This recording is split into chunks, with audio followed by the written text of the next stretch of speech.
الذي خلق الموت والحياة ليبلوكم أيكم أحسن عملا وهو العزيز الغفور মানুষকে জীবন এবং মৃত্যু দেওয়া হয়েছে আল্লাহ বলতেছেন এই জন্যই কার আমল আহসানু আমালা, কার আমল উত্তম এই পরীক্ষা করে।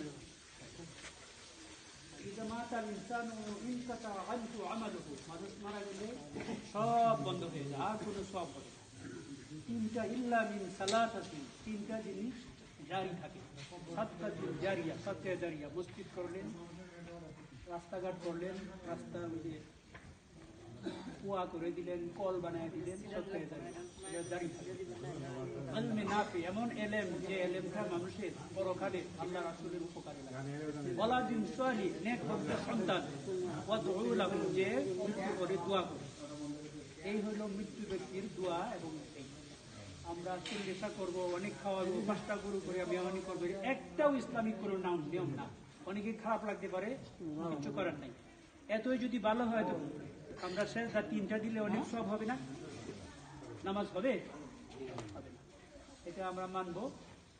মাইয়েতের জন্য যদি কোনো দেনা থাকে, পাওনা দাওনা থাকে, আমাকে বলবে। মুতালিব আছে, মামুন আছে, মন্নান আছে, আমরা যারা আছি সকলকে বলবেন, আমরা দেওয়ার চেষ্টা করব। অনেক ভালো ছিলেন এই রেহানাকে মনে পড়ে।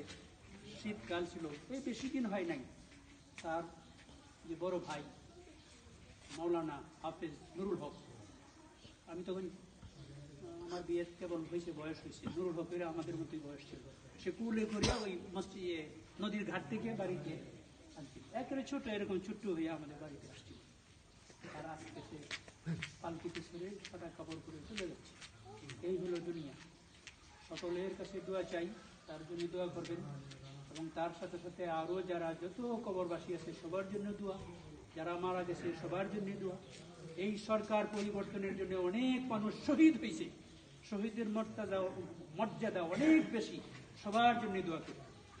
এবং কোনো পাওনা দাওনার, সে অনেকদিন অসুস্থ অবস্থায় ছিল, কারো কাছ থেকে যদি কোনো অলাদ করে থাকে, কোনো দোকানে বাকি দিয়ে খেয়ে থাকে, আপনারা মেহরবানি করে বলবেন, আমরা চেষ্টা করব।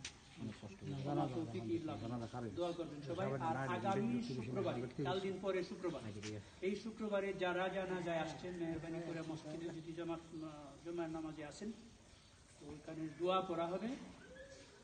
এই দোয়াতে উপস্থিত থাকার জন্য সকলকে আমি বিনীত অনুরোধ করছি। দোয়া মাফি, আল্লাহ আমাদেরকে তৌফিক দান করুন। এখন জানাজা করা